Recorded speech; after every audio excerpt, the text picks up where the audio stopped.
from a small harbor police outfit at the beginning of the 17th century to one of the world's finest naval forces of the 21st century, the Indian Navy has come a long way. It is the proud custodian of a rich maritime legacy, and for years, the rank and file of the Navy has dreamt of a change in its ensign that would honor its civilizational heritage.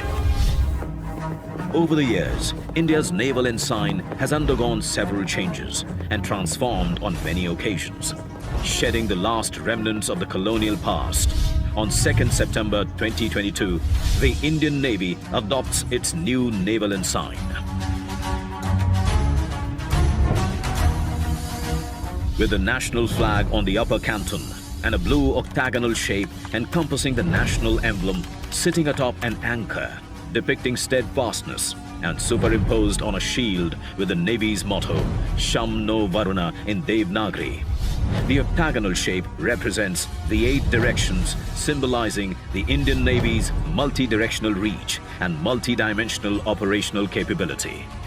The octagonal shape with twin golden borders draws inspiration from the seal of the great Indian Emperor, Chhatrapati Shivaji Maharaj, whose visionary maritime outlook established a credible naval fleet consisting of 60 fighting ships and approximately 5,000 men.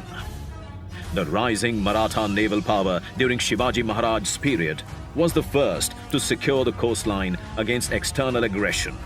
हमें गुलामी की छोटी सी छोटी चीज भी कहीं नजर आती है, हमारे भीतर नजर आती है, हमारे आसपास नजर आती है, हमें उससे मुक्ति पानी ही होगी.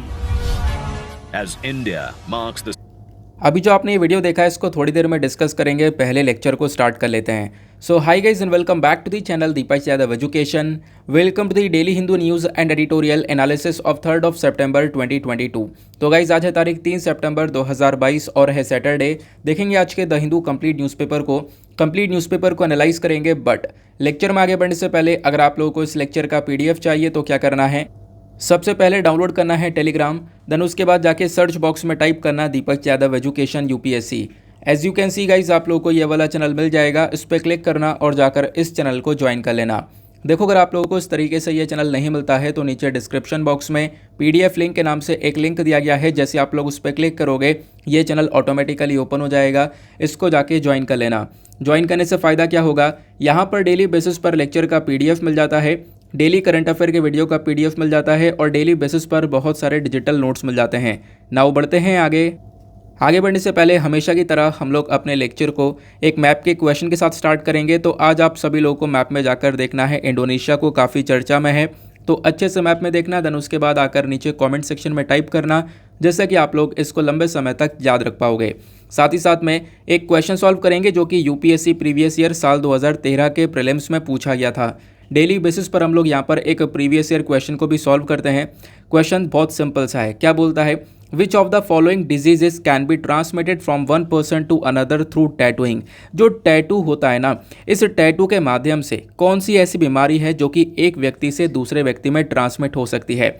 3 बीमारियों के नाम दिए गए हैं, chikungunya, hepatitis B, HIV AIDS. फिर उसके बाद में नीचे ऑप्शन दिए गए हैं. Option A 1 only, option B 2 and 3 only, option C 1 and 3 only, या फिर ऑप्शन D 1, 2 and 3, यानी कि तीनों की तीनों बीमारियां भी ट्रांसमिट हो सकती हैं. तो इसका सही आंसर आप सभी लोगों को नीचे कमेंट सेक्शन में देना है. एटलीस्ट सभी को इसमें पार्टिसिपेट करना है, जैसे मैं आप लोगों से डेली बेसिस पर बोलता हूं. बाय द वे इसका जो करेक्ट आंसर है वो मैंने आपको टेलीग्राम पर प्रोवाइड करवा दिया है, वहां से भी चेकआउट कर सकते हो. अदरवाइज वहां पर आंसर नहीं मिलता है तो भी कोई परेशान होने की ज़रूरत नहीं है. वीडियो के लास्ट में इसके करेक्ट आंसर का डिस्कशन हम लोग करेंगे. तो चलो शुभारंभ करते हैं और चलते हैं सबसे पहले थंबनेल वाले इंपॉर्टेंट आर्टिकल की तरफ. तो कल इस न्यूज़ को बहुत ही ज़्यादा तेज़ी से कवर किया गया था. आपको पता होगा कि जो इंडियन नेवी का फ्लैग है इसके अंदर कुछ चेंजेस करने के बारे में चर्चा 2 दिन पहले से हो रही थी. मैंने आपको 1 सितंबर को इस वाले आर्टिकल के बारे में पढ़ाया भी था. लेकिन अब क्या हुआ 2 सितंबर यानी कि कल 2 सितंबर था और ये कल चेंजेस हो चुके हैं। तो इंडियन नेवी का जो फ्लैग है वो आज के टाइम पर आपको कुछ इस प्रकार से दिखता हुआ नज़र आएगा। अब चलो थोड़ा सा डिस्कस करते हैं इतिहास क्या था, पहले कैसे दिखता था और अब यहाँ पर क्या क्या चेंजेस हुए हैं और इसके पीछे का क्या है रीज़न, वो भी हम लोग डिस्कस करने वाले हैं। हालांकि आपने इसके बारे में स्टार्टिंग वाले वीडियो में पढ़ ही लिया होगा, जो स्टार्टिंग में वीडियो था उसमें वही सारी चीज़ें कवर की गई हैं जो कि मैं आपको यहाँ पर बताने वाला हूँ। तो आज के टाइम पर इंडियन नेवी का फ्लैग आपको कुछ इस प्रकार से दिखाई पड़ता है। इधर यहाँ पर आपको इंडियन का फ्लैग देखने को मिलेगा, इंडिया के फ्लैग के साथ साथ आपको इधर ये सिंबल देखने को मिलेगा। ये जो साइन है ना, ये एक नया साइन ऐड किया गया है कल, इसी की वजह से यहाँ पर ये काफ़ी ज़्यादा न्यूज़ में है। अगर हम लोग नेवी का फ्लैग का हिस्ट्री देखें या फिर नेवी का फ्लैग का इवोल्यूशन देखें तो 1947 से लेकर 1950 तक यानी कि देश आज़ाद होता है, उसके बाद से नेवी का फ्लैग कुछ इस प्रकार से नज़र आया करता था। यहाँ पे आप देखोगे, ठीक है ना, यहाँ पे ब्रिटिशर्स का फ्लैग लगा हुआ है। फिर उसके बाद में क्या होता है 1950 के बाद में इसमें कुछ चेंजेस करे जाते हैं। 1950 में वो फ्लैग हटाकर हम लोग अपने कंट्री का फ्लैग यहाँ पर ऐड कर देते हैं, ठीक है ना। लेकिन आप लोग एक चीज़ देख पा रहे होंगे, स्टार्टिंग से ही फ्लैग के अंदर ये सेंट जॉर्ज का क्रॉस आपको नज़र आएगा, ठीक है ना। ये जो क्रॉस है ये पहले भी था, फिर 1950 के अंदर जब हम लोगों ने चेंजेस किए इंडियन फ्लैग को उसमें ऐड किया तो अभी भी यहाँ पर ये सेंट जॉर्ज का क्रॉस आपको देखने को मिलेगा। अब ये जो फ्लैग है इंडियन फ्लैग के साथ लगभग 2001 तक ऐसे ही यहाँ पर रहता है। लेकिन 2001 के अंदर जब अटल बिहारी वाजपेयी जी की सरकार आती है तो 2001 के अंदर यहाँ पर अगेन कुछ चेंजेस किए जाते हैं। वो चेंजेस ये थे कि इधर तो हम लोगों ने अपना फ्लैग रहने ही दिया, जो क्रॉस था सेंट जॉर्ज क्रॉस, उस क्रॉस को हटा दिया।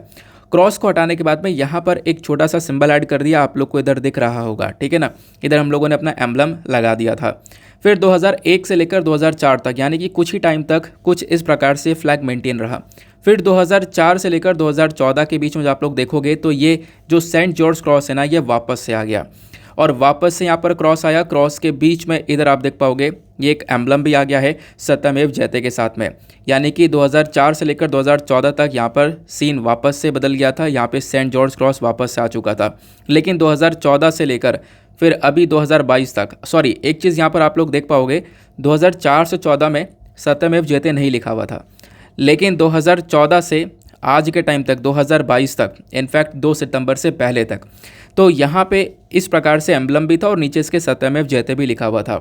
लेकिन अब क्या होता है 2 सितंबर को कुछ चेंजेस करे जाते हैं। वो चेंजेस मैंने आप लोगों को बता दिए।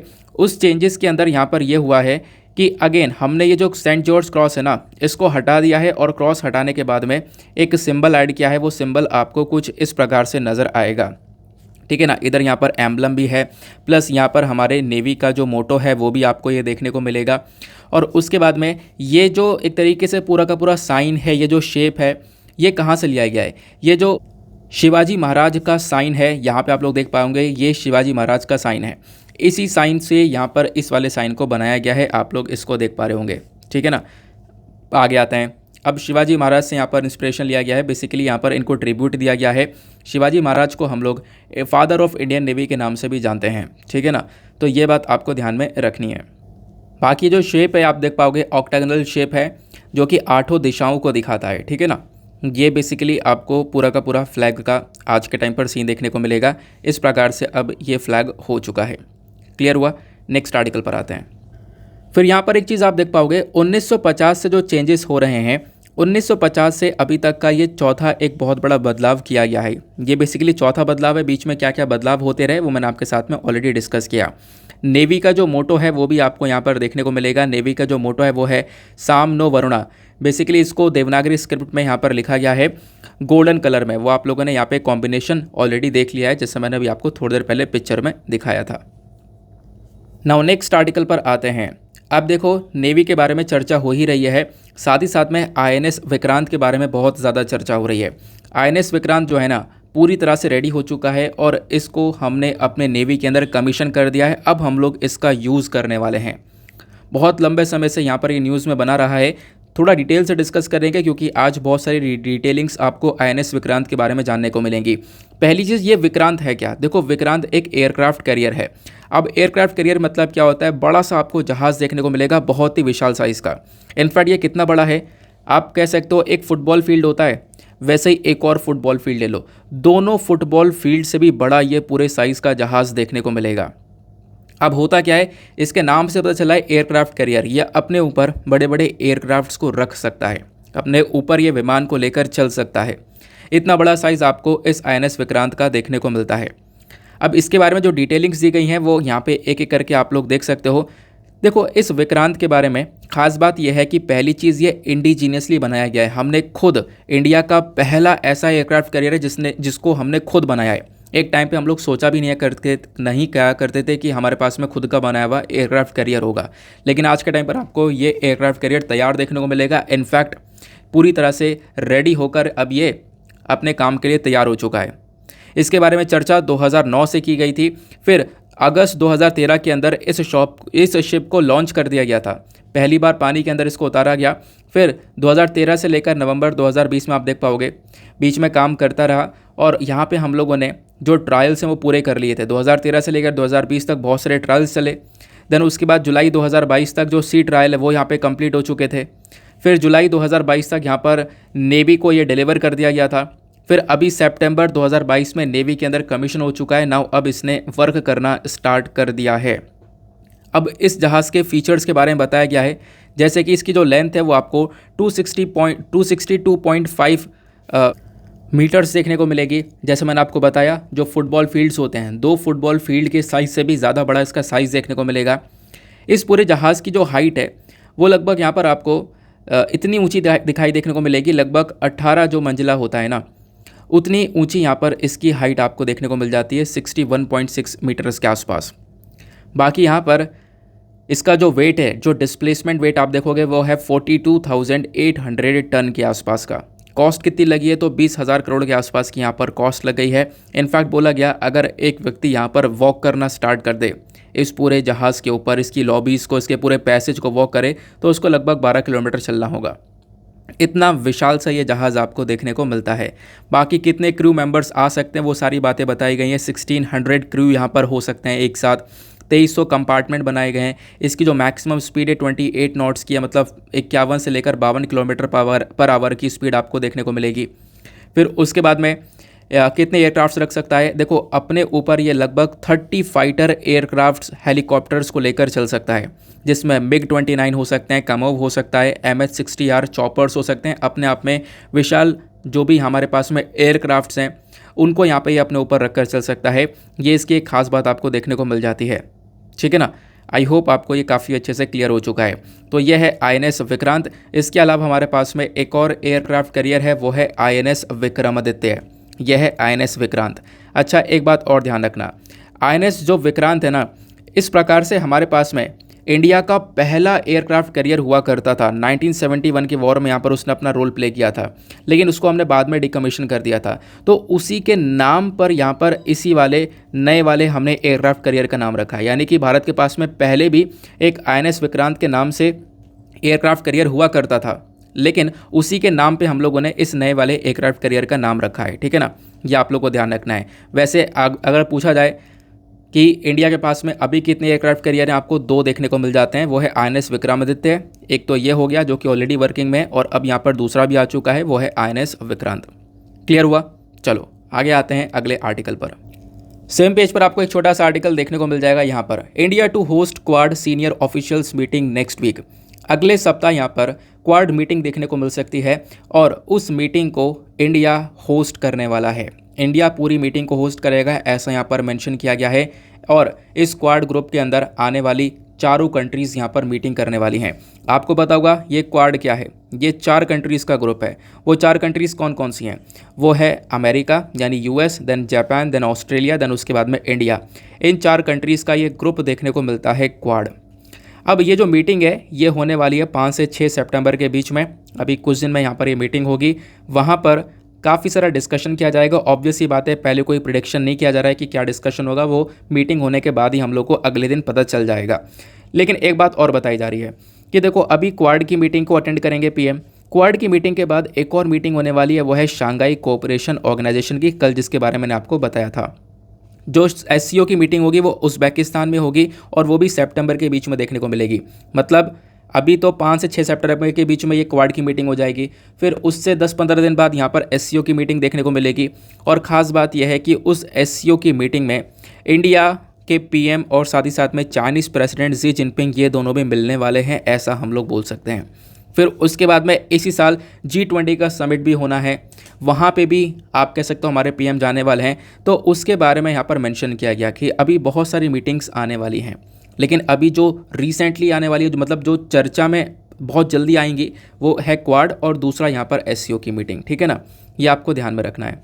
उसके बाद ये जो अभी क्वाड की मीटिंग होगी, इस क्वाड की मीटिंग में हम लोग देख सकते हैं कि इंडिया और यूएस के बीच में 2+2 मीटिंग भी हो जाए। 2+2 मीटिंग में क्या होगा, इंडिया और यूएस की साइड से जो फॉरेन मिनिस्टर और डिफेंस मिनिस्टर हैं, यानी 2-2 मिनिस्टर्स होंगे, यानी इंडिया की साइड से 2 मिनिस्टर और अमेरिका की साइड से 2 मिनिस्टर।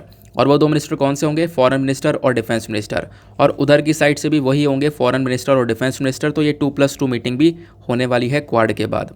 तो ये सारी मीटिंग्स होने वाली हैं, बेसिकली उसके बारे में चर्चा की जा रही है। अब करना क्या है, इस पूरे आर्टिकल में से एक ही चीज़ इंपॉर्टेंट सी निकल कर आती है आप लोग के लिए, वो क्या है, अभी हम लोग बेसिकली क्वाड के बारे में चर्चा कर रहे हैं। हालांकि एक और चीज़ है शंघाई कोऑपरेशन ऑर्गेनाइजेशन, वो भी इंपॉर्टेंट है, लेकिन एससीओ के बारे में मैंने आपको कल ही पढ़ा है, कल वाले वीडियो में। अगर आपको पढ़ना है तो कल वाला वीडियो देखना, आपको बहुत डिटेल से पता चलेगा।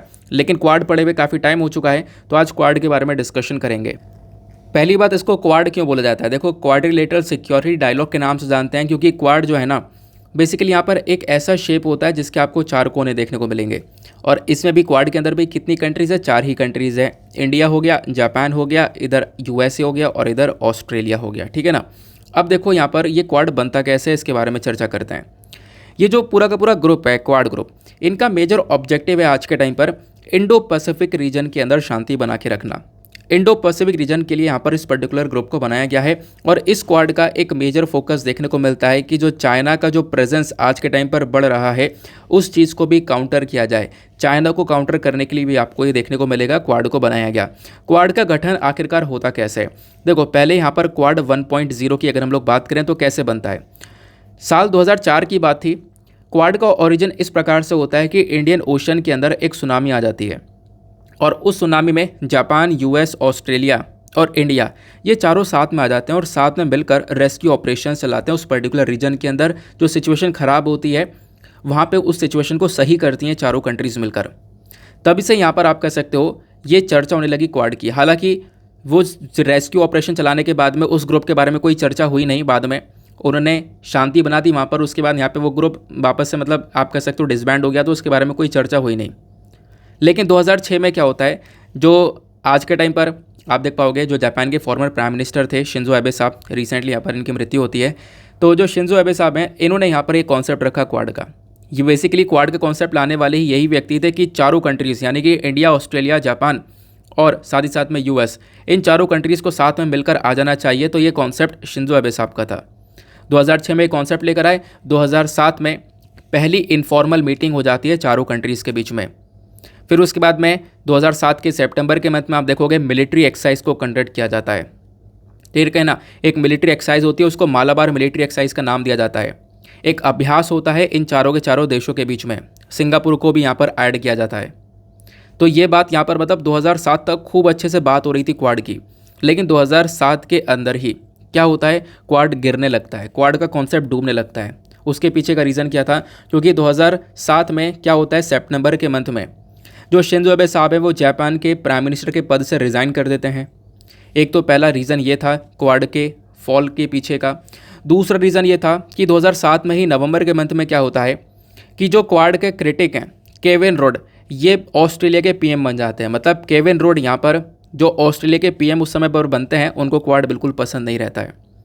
तो ये भी एक रीज़न देखने को मिलता था। फिर ऐसे यहाँ पर 2007 में जब ये सब कुछ हुआ तो 2008 में यहाँ पर क्या होता है, क्वाड के बारे में चर्चा होनी बिल्कुल बंद हो जाती है। क्वाड वाला जो कॉन्सेप्ट है वो पूरी तरह से ख़त्म हो जाता है। देन अब क्या होता है, रिसेंटली साल 2017 की बात है, क्वाड 2.0 का वापस से रिवाइवल होता है। क्वाड 2.0 का वापस से कॉन्सेप्ट लेकर आया जाता है। तो जापान बेसिकली यहाँ पर वापस से इसको रिवाइव करने के बारे में चर्चा करता है और ये चर्चा चलती रहती है धीरे धीरे। और फिर उसके बाद में 2007 से लेकर आप देखोगे 2020 के अंदर, मतलब जब दोबारा हम लोग क्वाड को बना रहे थे 2.0, तो उसमें इंडिया, ऑस्ट्रेलिया और साथ ही साथ में यहाँ पर आप देख पाओगे जापान, और साथ ही साथ में यूएस, ये चारों कंट्रीज़ आपको देखने को मिलेंगी। लेकिन हुआ यहाँ पर ये कि जो ऑस्ट्रेलिया है ना, ये बेसिकली क्वाड 2.0 के अंदर इसका इतना बड़ा रोल रहा नहीं। तो बाद में मतलब जब क्वाड 2.0 को रिवाइव किया तो इसमें सिर्फ और सिर्फ इंडिया, जापान, यूएसए काम कर रहे थे। लेकिन साल 2020 में ऑस्ट्रेलिया ने भी यहाँ पर क्या किया, क्वाड को ज्वाइन कर लिया, मतलब दोबारा से क्वाड ये बन गया था। फिर पिछले साल की बात है, मार्च 2021 की, क्वाड के बीच में मीटिंग होती है। पिछले साल मार्च में यहाँ पर इनकी वर्चुअली मीटिंग होती है। फिर सितंबर में यहाँ पर आप कह सकते हो क्वाड लीडर्स के बीच में फिर से मीटिंग होती है। इस प्रकार से ये मीटिंग होती रही है और अभी साल 2022 के अंदर फिर से आप देख पाओगे एक मीटिंग हो रही है। हालांकि यहाँ पर अभी जो मिनिस्टर्स है वो थोड़े बहुत चेंज हो चुके हैं, आपको पता होगा। लेकिन 2022 के अंदर भी अभी यहाँ पर क्या होने वाला है, एक सप्ताह के बाद यहाँ पर एक मीटिंग होने वाली है। आई होप आप लोग को ये सारी बातें बहुत अच्छे से क्लियर हो चुकी हैं। क्वाड कैसे बना, क्या था रीज़न, क्वाड 1.0, 2.0 क्या है कॉन्सेप्ट, सब कुछ समझ में आ गया होगा। आगे बढ़ने से पहले वीडियो पे जो लाइक का बटन है मेक श्योर करना उसको दबा देना। एक छोटा सा टारगेट है 5K प्लस लाइक का, जिसको आप लोग अचीव करवा सकते हो, डेली बेसिस पर आप लोग करवा देते हो। और साथ ही साथ में मेरे साथ में इंस्टाग्राम पे कनेक्ट कर सकते हो। इंस्टाग्राम पे जाना, सर्च बॉक्स में टाइप करना दीपक यादव एजुकेशन, आपको ये प्रोफाइल मिलेगा। यहाँ पे आप लोग मेरे साथ में पर्सनली कनेक्ट कर सकते हो। नाउ नेक्स्ट पेज पर 3-4 आर्टिकल है जो कि बहुत ही ज़्यादा इंपॉर्टेंट है। यहाँ पे आप लोग हेडिंग देख पाओगे, पैडी कल्टीवेशन सीज डिक्लाइन। साल 2021 के कंपैरिजन में जब हम लोग साल 2022 को देखते हैं ना, तो इस साल जो पैडी का कल्टीवेशन है वो काफ़ी हद तक कम हुआ है। यानी कि जो हमारा फसल है, खासकर धान जो है ना हमारा, अब की बार वो बहुत ही ज़्यादा कम देखने को मिलेगा। धान अब की बार इसका कल्टीवेशन बहुत कम देखने को मिलेगा। क्या है रीज़न, आओ एक एक करके सब कुछ डिस्कस करते हैं। अगर आप लोग देखोगे तो करेंट टाइम पर साल 2022 के अंदर काफ़ी सारी प्रॉब्लम्स हम लोगों ने फेस करी हैं और उसी प्रॉब्लम में एक प्रॉब्लम फसलों को लेकर भी देखने को मिली है। यहाँ पर मेंशन किया गया, देखो नॉर्थ जो एक तरीके से मॉनसून सेशन है ना, सेशन बोल रहा हूँ, जो मॉनसून सीज़न है ना वो नॉर्थ इंडिया के अंदर आप देख पाओगे बिल्कुल लास्ट स्टेज पर है। अब होता क्या है, यहाँ पर रिसेंटली एक डेटा रिलीज़ किया जाता है एग्रीकल्चर मिनिस्ट्री के थ्रू। अब फ्राइडे में यानी कल के दिन ये डेटा रिलीज़ करते हैं और डेटा रिलीज़ करते हुए ये बताते हैं कि इस साल जो पैडी का कल्टीवेशन है वो काफ़ी हद तक कम हुआ है। यानी कि पिछले साल के कंपैरिजन में अगर हम लोग देखें तो 5.62% कम एरिया में अब की बार इस धान को उगाया गया है। और अभी तक अगर हम लोग देखें, देखो पिछले साल कितने एरिया में उगाया गया था, 406.89 लाख हेक्टेयर के एरिया में, और इस बार कितने एरिया में उगाया गया है, लगभग 383.99 लाख हेक्टेयर के एरिया में। तो इस बार जो कल्टीवेशन है पैडी का वो काफ़ी हद तक कम हो चुका है। ये बात इन्होंने मेंशन करी है। अब सबसे ज़्यादा कम कहाँ पर देखने को मिलेगा, जैसे झारखंड हो गया, झारखंड में काफ़ी बड़ा गिरावट देखने को मिली है, 9.80 लाख हेक्टेयर की गिरावट देखने को मिली है। फिर उसके बाद में मध्य प्रदेश हुआ, वेस्ट बंगाल हुआ, छत्तीसगढ़ हुआ, उत्तर प्रदेश हुआ, बिहार हुआ, ये एक मेजर कंट्रीब्यूटर है। यहाँ पर सबसे ज़्यादा गिरावट देखने को मिली है। सबसे ज़्यादा कम यहाँ पर आप देख पाओगे एक तरीके से जो पैडी का कल्टीवेशन है वो देखने को मिल रहा है। और कहाँ पर बढ़ा है, तो तेलंगाना में इंक्रीज़ हुआ है, हरियाणा में इंक्रीज़ हुआ है, नागालैंड में इंक्रीज़ हुआ है और गुजरात में भी बढ़ता हुआ नज़र आया है। ऐसा नहीं है कि बड़ा कम ही हुआ है, लेकिन थोड़ा सा बड़ा भी है। जब आप लोग एक सीन ये भी देखते हो कि इन दोनों में जब कंपेयर करोगे कि कितना बढ़ा है कितना कम हुआ है, तो यहाँ पे आप देखोगे ना तो हुआ यह है कि अब की बार का कल्टीवेशन कम ज़्यादा हुआ है, बड़ा कम है।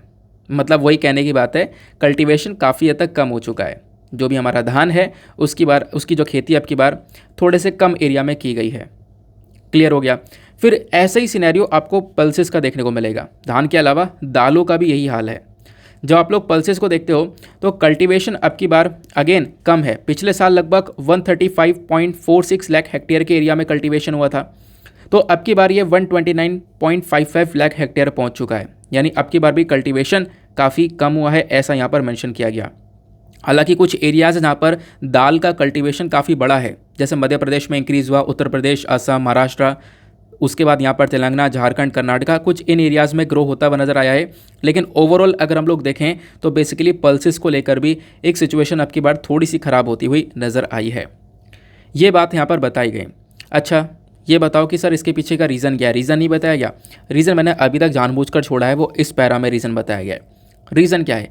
रीज़न ये है कि अब की बार जो ये फसल लगाई जा रही हैं, इस एग्रीकल्चर के अंदर इनपुट कॉस्ट थोड़ा सा ज़्यादा बढ़ता हुआ नज़र आया है। मतलब ऑब्वियस ही बात है, फसल लगाने के लिए आपको काफ़ी सारा इन्वेस्टमेंट करना होता है।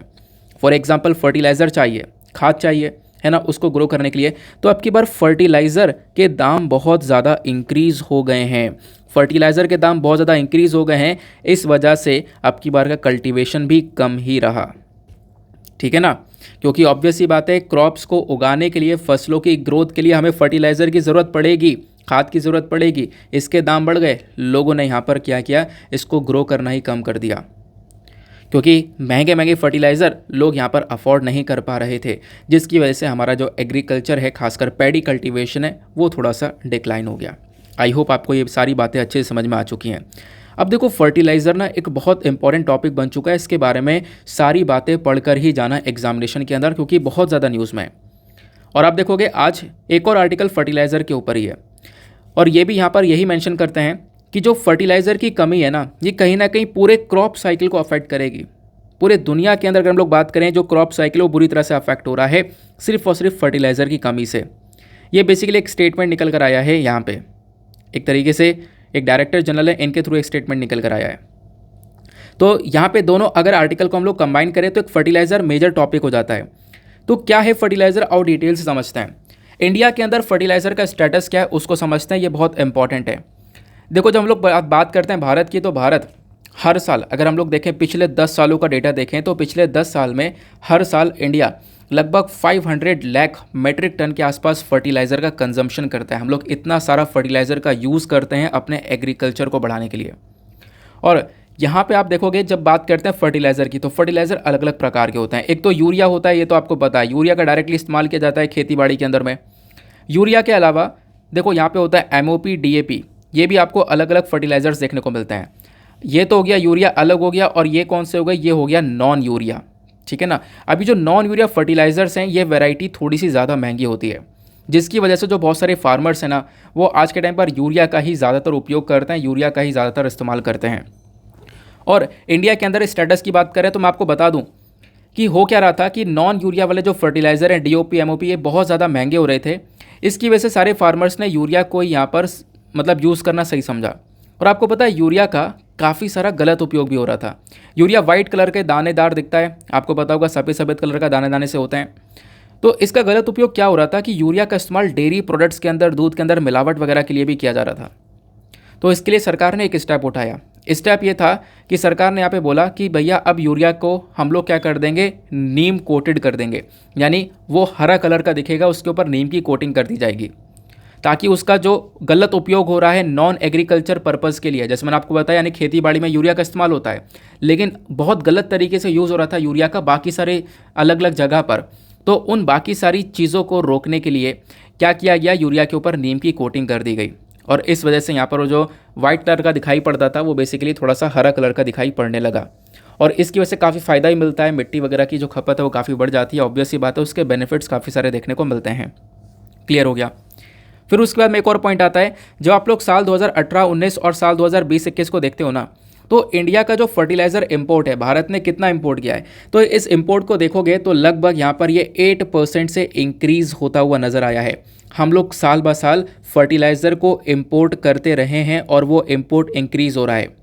साल 2018-19 में हमने 18.84 मिलियन टन के आसपास इंपोर्ट किया था, तो साल 2020-21 के अंदर ये इंपोर्ट पहुंच चुका है 20.33 मिलियन टन्स के आसपास, ऐसा यहाँ पर मेंशन किया गया। तो बेसिकली हमारी रिक्वायरमेंट फर्टिलाइज़र की काफ़ी ज़्यादा बढ़ती चली जा रही है, क्योंकि देखो इसके पीछे का रीज़न है हमारा एग्रीकल्चर सेक्टर भी साल ब साल ग्रो हो रहा है, तो इसकी वजह से हमें फर्टिलाइज़र की आवश्यकता भी जल्दी जल्दी पड़ रही है। और अब यहाँ पे मैं अलग से एक दूसरा डेटा ऐड कर रहा हूँ, ध्यान रखना। इसी की वजह से क्या होता है, सरकार एक कदम उठाती है। आज के टाइम पर हम लोग फर्टिलाइज़र के ऊपर ज़्यादा डिपेंडेंट है ना, अलग अलग देशों से फर्टिलाइज़र खरीदते हैं। इसकी वजह से रिसेंटली यहाँ पर सरकार ने एक स्टेप उठाया था, वो ये था कि हम क्या करेंगे, इंडिया जो है ना इस रिलायंसी को ख़त्म करेगा। जो अलग अलग कंट्रीज़ के ऊपर हमारी डिपेंडेंसी है उसको हम लोग 2025 तक ख़त्म कर देंगे। कैसे ख़त्म करेंगे, हम अपने देश में खुद यूरिया बनाएंगे, खुद यूरिया बनाएंगे अपने देश में। और वो जो यूरिया होगा वो कोई आम यूरिया नहीं होगा, वो होगा लिक्विड नैनो यूरिया। इस बात को ध्यान से सुनना। आइए मैं आपको एक पिक्चर के थ्रू समझाता हूँ ये लिक्विड नैनो यूरिया क्या होता है। देखो नॉर्मल सा यूरिया तो आपको ये देखने को मिलेगा, दानेदार आपको दिख रहा है सफ़ेद कलर का, है ना। बाकी यहाँ पर क्या होता है, इसका पूरा ये बैग आता है, कितना भी किलो का बैग आता होगा, ये पूरा बैग आता है। आप देख पाओगे नीम कोटेड यूरिया पूरा का पूरा एक बैग आता है, बोरा आता है, ठीक है ना, इसका हम लोग इस्तेमाल करते हैं। लेकिन अब क्या हुआ, ये बहुत सारा कुछ इम्पोर्ट भी किया जा रहा था, तो इस इम्पोर्ट का कोई सोल्यूशन निकालना था। सोल्यूशन ये निकाला कि इस पूरे बैग को हम लोगों ने एक तरीके से लिक्विड नैनो यूरिया में कन्वर्ट कर दिया। लिक्विड नैनो यूरिया क्या है वो आपको बेसिकली इस प्रकार से देखने को मिलेगा, ये है लिक्विड नैनो यूरिया। यानी कि पता है इतनी बड़ी ताकत है इसके अंदर कि एक पूरे बैग को हमने कन्वर्ट कर दिया सिर्फ आधे लीटर की बॉटल में। आधे लीटर की बॉटल में यहाँ पर पूरा का पूरा एक लिक्विड नैनो यूरिया को बनाया गया। इसकी वजह से इसको नैनो भी बोला गया है, जो कि बहुत ज़्यादा अच्छा यहाँ पर बताया जा रहा है, एनवायरमेंट फ्रेंडली बताया जा रहा है, बहुत सस्ता बताया जा रहा है। इस बैग के कंपैरिजन में काफ़ी सस्ता मिलेगा, फार्मर्स की इनकम को बढ़ाएगा। प्लस यहाँ पे ऑब्वियस ही बात है, जो एग्रीकल्चर सेक्टर है उसके अंदर एक बड़ी ग्रोथ भी देखने को मिल सकती है इस लिक्विड नैनो यूरिया की वजह से। इतनी बात आपको क्लियर हुई। इस वजह से इंडिया जो है लिक्विड नैनो यूरिया को आज के टाइम पर आपने यहाँ पर लोकली हम लोग इसको डेवलप कर रहे हैं। ये बेसिकली यूरिया एक तरीके से नैनो पार्टिकल फॉर्म में होगा। यूरिया इंपॉर्टेंट भी है क्योंकि क्या करता है ना, हमारे प्लांट्स को नाइट्रोजन प्रोवाइड करवाता है, जिससे हमारे जो प्लांट्स हैं वो काफ़ी तेज़ी से ग्रो करना स्टार्ट करते हैं, उनकी फसल काफ़ी हद तक हेल्दी रहती है। अब जैसे मैंने आपको बता दिया कि आज के टाइम पर जो पूरा एक बैग है, उस बैग का दम सिर्फ और सिर्फ आधे लीटर की बॉटल के अंदर है। उस आधे लीटर की बॉटल से यहाँ पे आराम से वो उतना ही काम करेगा जितना एक बैग काम कर रहा है। तो इस प्रकार से लिक्विड नैनो यूरिया को बनाया जा रहा है। और एक इम्पॉर्टेंट बात यहाँ पे ध्यान रखना, पहला लिक्विड नैनो यूरिया जो प्लांट है इंडिया के अंदर में, उसका उद्घाटन किया गया है कलोल, गुजरात के अंदर, जो पहला लिक्विड नैनो यूरिया का प्लांट है। वन डे एग्जामिनेशन में आपसे पूछा जा सकता है, तो एक इंपॉर्टेंट सा डेटा था। नेक्स्ट आर्टिकल पर आते हैं। देन यहाँ पर आपको एक आर्टिकल देखने को मिलेगा। देखो यहाँ पे क्या है ना, अमनेस्टी एक एनजीओ है। इसका क्या कहना है, देखो ये बेसिकली लंदन बेस्ड एनजीओ आपको देखने को मिलेगा। ये बोलता है कि इंडिया के अंदर जो खासकर जम्मू एंड कश्मीर वाला रीजन है, वहाँ पर जर्नलिस्ट एक्टिविस्ट को यहाँ पे लगातार टारगेट किया जा रहा है। जर्नलिस्ट एक्टिविस्ट को कोई भी छूट नहीं मिल रही है, ऐसा यहाँ पर अमनेस्टी इंडिया को लेकर ये कंसर्न उठाता है।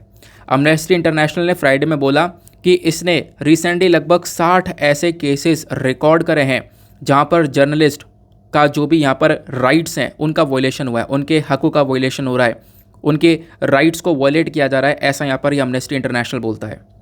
इसका कहना यहाँ पर यह है, ये वॉयलेशन तब से हो रहा है जब से जम्मू एंड कश्मीर के अंदर साल 2019 में आपको पता होगा जो आर्टिकल 370 है उसको अब्रोगेट कर दिया गया था। आर्टिकल 370 के अब्रोगेशन के बाद से अभी तक बहुत सारे इंस्टांसेस हम लोगों ने देखे हैं जहाँ पर जम्मू एंड कश्मीर में जो जर्नलिस्ट हैं उनके अधिकारों का वॉयलेशन हो रहा है, उनके राइट्स का वॉयलेशन हो रहा है। इसने बोला कि बहुत सारे यहाँ पर जो लोग हैं उनको यूएपीए एक्ट के तहत यहाँ पर डिटेन किया जा रहा है, अनलॉफुल एक्टिविटीज़ प्रिवेंशन एक्ट जिसको हम लोग बोलते हैं। तो इसके तहत बहुत सारे लोगों को डिटेन किया गया है, ऐसा यहाँ पे बोला गया। इसका कहना यह है कि देखो बहुत सारे लोगों को फालतू में डिटेन किया जा रहा है, लोगों को यहाँ पर छूट नहीं मिल पा रही है। इनफैक्ट यहाँ पर अमनेस्टी इंटरनेशनल ने ये तक ऐड कर दिया कि जो एनसीआरबी है, that is national crime record bureau, आपको पता होगा रिसेंटली यहाँ पर इनकी रिपोर्ट आई थी। एनसीआरबी के डेटा के अकॉर्डिंग बात करें तो जम्मू एंड कश्मीर में अनलॉफुल एक्टिविटीज़ प्रिवेंशन एक्ट का जो यूज़ है वो 12% से इंक्रीज़ हुआ है। ये अनलॉफुल एक्टिविटीज़ प्रिवेंशन एक्ट आपको पता होगा बेसिकली यहाँ पर क्या करता है, हमारे कंट्री में कोई भी यहाँ पर अनलॉफुल एक्टिविटी की जा रही है, यानी कि जो कि हमारे कंट्री के सॉवरेनिटी के खिलाफ हो, है ना, हमारी कंट्री के इंटीग्रिटी के खिलाफ हो, तो उस चीज़ को रोकने का काम करता है यह अनलॉफुल एक्टिविटीज़। अगर कोई ये काम कर रहा है, देश के खिलाफ जा रहा है, तो बेसिकली उसको यूएपीए एक्ट के तहत यहाँ पर अरेस्ट किया जा सकता है, उसको डिटेन किया जा सकता है। तो ये यहाँ पर अनलॉफुल एक्टिविटीज़ प्रिवेंशन एक्ट हुआ। तो बेसिकली यहाँ पर अमनेस्टी इंटरनेशनल का कहना है कि इस एक्ट का भरपूर मात्रा में यूज़ हो रहा है, लगातार यूज़ हो रहा है। इससे जो जर्नलिस्ट हैं इनका कहीं ना कहीं यहाँ पर जो राइट्स हैं उनका वॉयलेशन किया जा रहा है, ठीक है ना। तो ये बात यहाँ पर अमनेस्टी इंटरनेशनल ने उठाई है। अब ये है क्या अमनेस्टी इंटरनेशनल, आओ थोड़ा सा इसके बारे में डिटेल से डिस्कस करते हैं, क्योंकि इसके बारे में पहले कहीं ना कहीं यूपीएससी में चर्चा हुई भी है, क्योंकि आपके सिलेबस के अंदर एनजीओ का खुद टॉपिक है। और ये अमनेस्टी एक लंदन बेस्ड एनजीओ है, जैसे मैंने आपको बता दिया था। तो London based non governmental organisation है जिसको बनाया जाता है 1961 में। इस ऑर्गेनाइजेशन का मकसद क्या है, देखो इसका उद्देश्य है कि दुनिया भर के अंदर बात कर रहा हूँ क्योंकि इंटरनेशनल इसके नाम के आगे जुड़ा हुआ है। तो दुनिया भर के अंदर जो हर एक व्यक्ति है उसके ह्यूमन राइट्स को प्रोटेक्शन देने का ये काम करता है। उसके जहाँ पे मतलब कि देखो हर एक व्यक्ति उसके पास में काफ़ी सारे राइट्स हैं, और खासकर universal declaration of human rights और भी कुछ इंटरनेशनल ह्यूमन राइट्स स्टैंडर्ड देखने को मिलेंगे। सभी लोगों के पास में अधिकार आपको देखने को मिलेंगे। तो उन्हीं ह्यूमन राइट्स को प्रोटेक्शन देने का काम करता है यह अमनेस्टी इंटरनेशनल। ये जो universal declaration of human rights है ना, यानी कि देखो सभी व्यक्ति के पास में आपको कुछ राइट्स देखने को मिलते हैं। इन राइट्स को अडॉप्ट किया गया था 1948 में, और इनको यहाँ पर फंडामेंटल राइट की तरह देखा जाता है। सभी लोगों के पास में ये राइट्स होने चाहिए, दुनिया भर में सभी लोगों के पास में राइट्स होने चाहिए, ये राइट्स हैं बेसिकली। तो इन्हीं राइट्स को प्रोटेक्शन देने का काम करता है।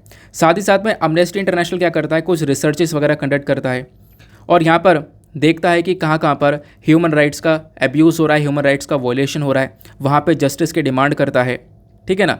फिर उसके बाद में इसी चक्कर में अमनेस्टी इंटरनेशनल को क्या किया गया था, एक नोबेल पीस प्राइज़ दिया गया था 1977 के अंदर। ऐसा यहाँ पे बोला गया क्योंकि यहाँ पर ये लोगों को सपोर्ट कर रहा है, लोगों के राइट्स के लिए, लोगों के हकों के लिए लड़ रहा है।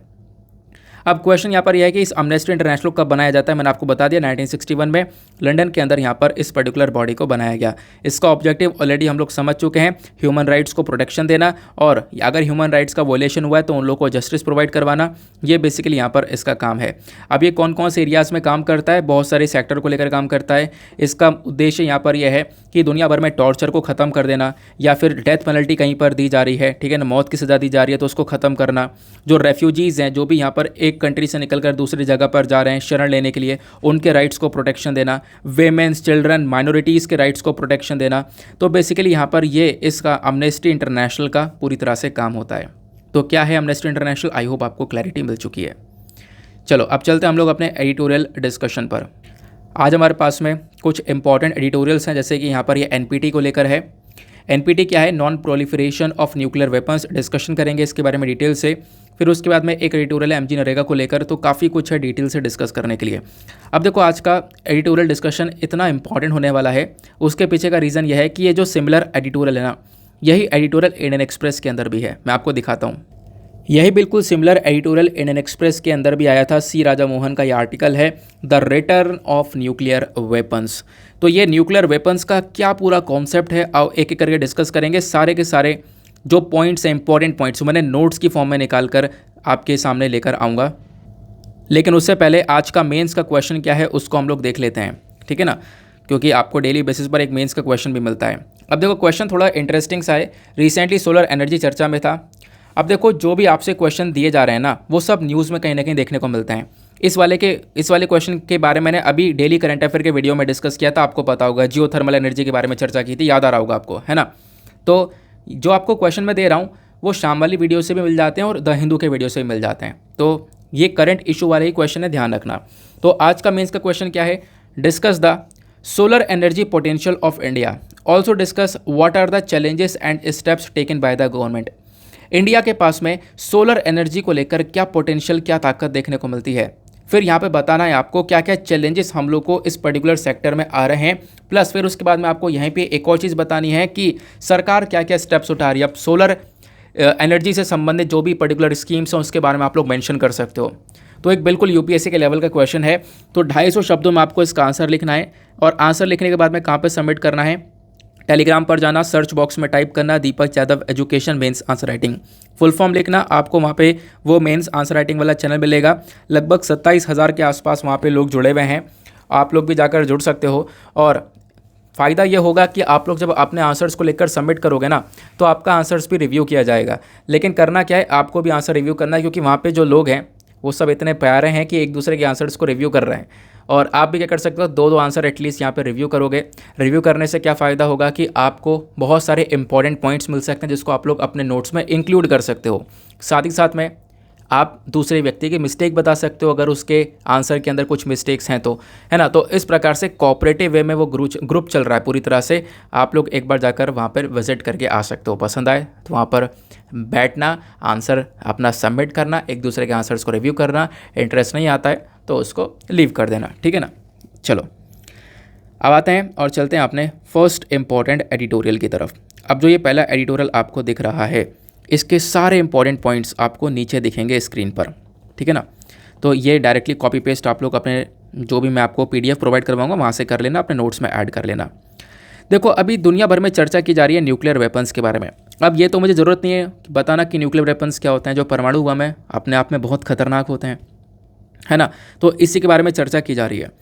अब ये न्यूज़ में क्यों है, क्योंकि हाल ही में क्या होता है, 10th इंटरनेशनल कॉन्फ्रेंस बैठता है इस NPT को लेकर। NPT क्या है, यह है न्यूक्लियर नॉन प्रोलिफरेशन ट्रीटी। अब देखो यहाँ पे पहले ना इस आर्टिकल को समझने से पहले कुछ बेसिक्स हैं वो क्लियर करने होंगे। एनपीटी क्या है? यह है न्यूक्लियर नॉन प्रोलिफरेशन ट्रीटी। अब ये जो एनपीटी वाली ट्रीटी आपको देखने को मिलती है, इसको इसलिए लाया गया था ताकि न्यूक्लियर वेपन्स को ज़्यादा बढ़ावा ना दिया जाए। अगर हम लोग इस ट्रीटी के बारे में बात करें तो एनपीटी बेसिकली एक इंटरनेशनल ट्रीटी देखने को मिलती है जिसका ऑब्जेक्टिव यह है न्यूक्लियर वेपन्स को ज़्यादा से ज़्यादा कंट्रोल कर लिया जाए, क्योंकि न्यूक्लियर वेपन्स अगर सभी कंट्रीज़ के पास में पहुंच जाएं तो अपने आप में दिक्कत बढ़ जाएगी, कंसर्न बढ़ जाएगा। तो इसका काम क्या है, न्यूक्लियर वेपन्स का जो ये स्प्रेडिंग हो रही है ना, ये जो फैलावा हो रहा है, इसको रोका जाए। इस प्रकार से यहाँ पर इस ट्रीटी को लेकर आया गया था। इस ट्रीटी का मेजर फोकस ये था कि न्यूक्लियर एनर्जी का एक पीसफुल यूज़ हो। जैसे कि एक तरीका होता है यूज़ करने का, इलेक्ट्रिसिटी के अंदर बाकी सारी जगह पर यूज़ कर सकते हैं, तो वहाँ पे यूज़ किया जाए, हथियारों में बिल्कुल भी यूज़ ना किया जाए, क्योंकि हथियार में यूज़ होगा तो अपने आप में ये बहुत ज़्यादा डिजास्टर क्रिएट कर सकता है, जैसे हमने हिरोशिमा नागासाकी में देखा था। तो ये सारी बातें इस ट्रीटी के अंदर की गई थी और बहुत सारी कंट्रीज़ ने इस ट्रीटी को साइन किया। ट्रीटी को साइन करने का मतलब क्या है कि हम लोग न्यूक्लियर वेपन्स को नहीं डेवलप करने वाले, हम न्यूक्लियर वेपन्स को नहीं बढ़ावा देने वाले। तो इस प्रकार से यहाँ पर इस ट्रीटी को लेकर आया गया था। इस ट्रीटी को बेसिकली साइन किया गया 1968 में। आप देखोगे उससे पहले, जैसे आज के टाइम पर यूनाइटेड नेशन सिक्योरिटी काउंसिल है, उसके अंदर जो 5 की परमानेंट मेंबर्स हैं, इन सभी के पास में न्यूक्लियर वेपन्स आपको देखने को मिलेंगे। तो इनके पास में तो न्यूक्लियर वेपन्स आ गए। अब ये कंट्रीज़ जैसे अमेरिका हो गया, उसके बाद में यहाँ पर आपको रशिया देखने को मिल जाएगा, चाइना देखने को मिल जाएगा, फ्रांस देखने को मिल जाएगा, इन सब के पास में न्यूक्लियर वेपन्स आ गए। लेकिन ये नहीं चाहते थे कि बाकी कंट्रीज़ के पास में भी न्यूक्लियर वेपन्स फैले, है ना। तो इस चक्कर में इस ट्रीटी को लेकर आया गया और 1968 में इसको साइन किया गया और ये ट्रीटी काम करने लगी थी 1970 से। करेंट टाइम पर इसमें 191 मेंबर देखने को मिलेंगे। 191 मेंबर्स जो है ना, इसका हिस्सा है। इन कंट्रीज़ ने इस ट्रीटी को साइन कर रखा है। अब आपका क्वेश्चन होगा, क्या भारत भी इसका मेंबर है? नहीं, सीधा सीधा मना कर देना, इंडिया इसका मेंबर नहीं है। इंडिया का मानना ये था कि देखो, इस ट्रीटी को जब लेकर आया गया ना, तो इन कंट्रीज़ जो डेवलप्ड कंट्रीज़ हैं, इन्होंने अपने तो न्यूक्लियर वेपन्स बना लिए, दूसरी कंट्रीज़ को ये न्यूक्लियर वेपन्स बनाने नहीं देती। तो इंडिया ने इसी चक्कर में यहाँ पर इस ट्रीटी को साइन ही नहीं किया था। अब होता क्या है, ये जो ट्रीटी होती है, इस ट्रीटी का मकसद क्या मैंने आपको बता दिया। अब ये जब से ट्रीटी बनी है 1970 से, जब से ये काम कर रही है, इसको 5-5 साल में रिव्यू किया जाता है ना। 5-5 साल में देखा जाता है कि ट्रीटी ने कितना कुछ किया है। हर 5 साल में इसको रिव्यू किया जाता है, इसकी ग्रोथ रिव्यू की जाती है। तो अभी साल 2020 जो है, साल 2020 में इसको 10वीं बार रिव्यू करना था, इसका 10वां रिव्यू कॉन्फ्रेंस बैठना था। लेकिन कोविड-19 पेंडेमिक की वजह से वो 10वां रिव्यू कॉन्फ्रेंस बैठ नहीं पाया। पेंडेमिक की वजह से कोई मीटिंग वगैरह हो ही नहीं रही थी, तो आपको पता ही है, तो 10वां रिव्यू कॉन्फ्रेंस नहीं बैठ पाया। तो वही 10वां रिव्यू कॉन्फ्रेंस अभी रिसेंटली बैठता है, ठीक है ना। तो वो 10वीं बार रिव्यू किया जाता है इस नॉन प्रोलिफरेशन ट्रीटी को। और जो ये 10वीं बार रिव्यू किया गया है, कहाँ पे किया गया है? न्यूयॉर्क के अंदर, यूनाइटेड नेशन में। तो बेसिकली ऑथर का कहना यह है कि जो अब की बार रिव्यू हुआ है ना, इसका कोई मतलब फ़ायदा नहीं निकल कर आया है। मतलब एक अनएक्सपेक्टेड सा रिव्यू देखने को मिलेगा, कोई भी तोड़ नहीं निकल कर आया है। और सबसे डिसअपॉइंटिंग फैक्ट यहाँ पर यह है कि इंडिया भी एक न्यूक्लियर पावर है और इंडिया ने अभी भी यहाँ पर इस रिव्यू के अंदर अपना कोई इंटरेस्ट नहीं दिखाया, है ना। तो मतलब ये जो ट्रीटी है, जो इसका भी रिव्यू बैठा था, सोच रहे थे काफ़ी चर्चा होगी, दुनिया भर में चर्चा होने वाली है, हाँ भाई यहाँ पर एक रिव्यू कॉन्फ्रेंस बैठने वाला है। लेकिन ऐसा कुछ हुआ नहीं, फीकी पड़ गई वो पूरी की पूरी। अब वो जो फीका पड़ा है कॉन्फ्रेंस, उसके पीछे का रीज़न है। रीज़न क्या है, आगे मैं आपके साथ में डिस्कस करूँगा, ठीक है ना। इतनी बात आपको समझ में आई। अब थोड़ा सा यहाँ पर अलग से एक डेटा जान लो इंडिया के न्यूक्लियर डेवलपमेंट के बारे में। भारत के पास में न्यूक्लियर पावर कहाँ, कैसे कैसे, कहाँ कब आया, इसके बारे में थोड़ी सी बातें जान लो। अगर हम लोग स्पेसिफिकली इंडिया की बात करें तो इंडिया के अंदर न्यूक्लियर प्रोग्राम जो है ना, हमने स्टार्ट किया था 1940s के अंदर, 1940 में होमी जे भाभा के गाइडेंस के अंडर में इसको स्टार्ट किया गया था। और पहला न्यूक्लियर एक्सप्लोजन हम लोगों ने कर दिया था मई 1974 के अंदर में। और इंडिया ने यहाँ पर लगातार कुछ न्यूक्लियर टेस्ट कंडक्ट करे। फिर उसके बाद में देखो, पहले तो 1974 में किया गया, फिर बाद में हम लोगों ने पूरा का पूरा न्यूक्लियर टेस्ट का सीरीज़ कंडक्ट कर दिया था 1998 में। 1998 में काफ़ी सारे न्यूक्लियर टेस्ट हम लोगों ने करे थे। अच्छा, इंडिया का जो पहला न्यूक्लियर टेस्ट था उसका क्या नाम है, नीचे कमेंट सेक्शन में फटाफट बताना है, ठीक है ना। इतनी बात समझ में यहाँ पे। अब क्या हुआ, भारत के पास में न्यूक्लियर एनर्जी आ चुकी थी, न्यूक्लियर एनर्जी की कैपेसिटी थी हमारे पास में कि हम लोग मिलिट्री पर्पज़ से इस एनर्जी का इस्तेमाल कर सकते हैं। तो 1998 में लगातार टेस्ट होते हैं।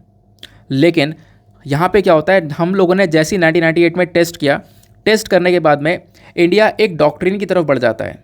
इंडिया बेसिकली यहाँ पर एक एग्रीमेंट करता है नो फर्स्ट यूज़ का। नो फर्स्ट यूज़ का मतलब यह है कि हम पहले न्यूक्लियर वेपन का इस्तेमाल नहीं करेंगे, ठीक है ना। और जिस चीज़ को काफ़ी सारे एडिटोरियल्स में क्रिटिसाइज़ भी किया जाता है, इंडिया की यहाँ पर एक मिस्टेक बताई जाती है, आपको बताऊँगा उसके पीछे का रीज़न क्या है। देखो हुआ क्या था, जैसे इंडिया ने न्यूक्लियर वेपन्स बनाए ना, तो यहाँ पर इन्होंने ये वाला जो कॉन्सेप्ट है, जो डॉक्ट्रिन है नो फर्स्ट यूज़ का, ये अपना लिया कि देखो इंडिया के ऊपर जब कोई न्यूक्लियर अटैक करेगा तभी भारत दूसरे के ऊपर न्यूक्लियर अटैक करेगा, वैसे हम लोग पहले तो कभी यूज़ नहीं करने वाले। इस प्रकार से हम लोगों ने एक डॉक्ट्रिन एक्सेप्ट कर लिया, जबकि पाकिस्तान, चाइना, इन सब कंट्रीज़ ने किसी ने भी ऐसी कोई बात करी नहीं थी, नो फर्स्ट यूज़ के बारे में चर्चा नहीं की थी। इस वजह से काफ़ी सारे लोग इसको क्रिटिसाइज़ भी करते हैं, ठीक है ना। तो ये मैंने आपको बता दिया कि हम लोग सिर्फ रिटेलिएशन में इस्तेमाल करेंगे न्यूक्लियर वेपन्स का। अगर हमारे ऊपर कोई अटैक होता है, इंडियन टेरिटरी पर अटैक होता है, तभी हम लोग इस्तेमाल करेंगे। क्लियर हो गया। लेकिन इंडिया ने 1988 में लगातार 1998 में जब इतने सारे टेस्ट को कंडक्ट किया तो हम लोगों को बहुत सारी प्रॉब्लम फेस करने को मिली है। जितने आसानी से मैंने बता दिया ना कि अब टेस्ट कंडक्ट हुआ, अब टेस्ट कंडक्ट हुआ, इतना आसानी से ये हुआ नहीं था। बहुत सारी प्रॉब्लम्स रास्ते में आई थी। बहुत सारी कंट्रीज़ यहाँ पर आप कह सकते हो इंडिया को रोकने की कोशिश कर चुकी थी। यूएस ने बीच में सैंक्शंस लगा दिए थे। जैसे ही 1998 में हमने टेस्ट किया न्यूक्लियर पावर का, वैसे क्या होता है, इंडिया को यहाँ पर सैंक्शंस फेस करने पड़ते हैं अमेरिका की साइड से। अमेरिका यहाँ पर सैंक्शंस लगा देता है, आप लोग ऐसा कह सकते हो। ये प्रॉब्लम्स यहाँ पर देखने को मिल जाती हैं, क्योंकि उस समय पर ये जो कंट्रीज़ है बहुत एकजुट मिलकर रहा करती थी, जो खासकर जो कि न्यूक्लियर पावर वाली कंट्रीज़ हैं उनके बारे में बात कर रहा हूँ। लेकिन आप देखोगे ना कि 1998 में आपको बताया इंडिया ने सैंक्शन लगा दिया था हमारे ऊपर, और ये सैंक्शन ज़्यादा टाइम तक टिक नहीं पाया।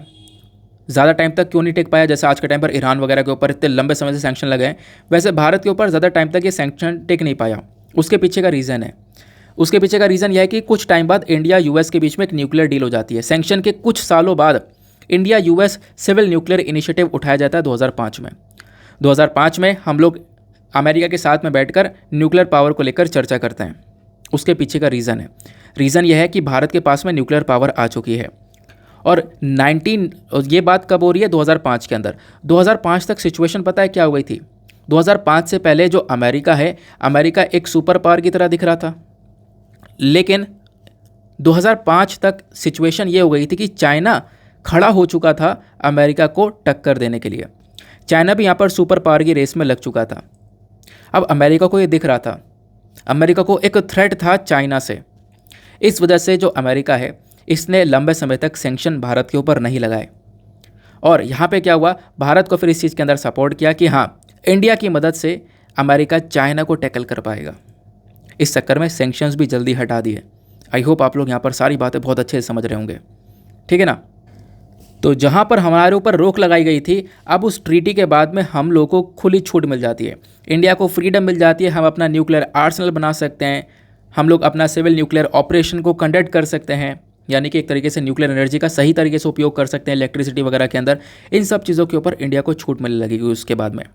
और उसके बाद जैसी छूट मिलने लगती है, हम लोग आज के टाइम पर ऐसे स्टेज पर हैं जो कि एक कंप्लीट स्टेज है। यानी करंट सिनेरियो की बात करें तो साल 2018 की बात की जा रही है।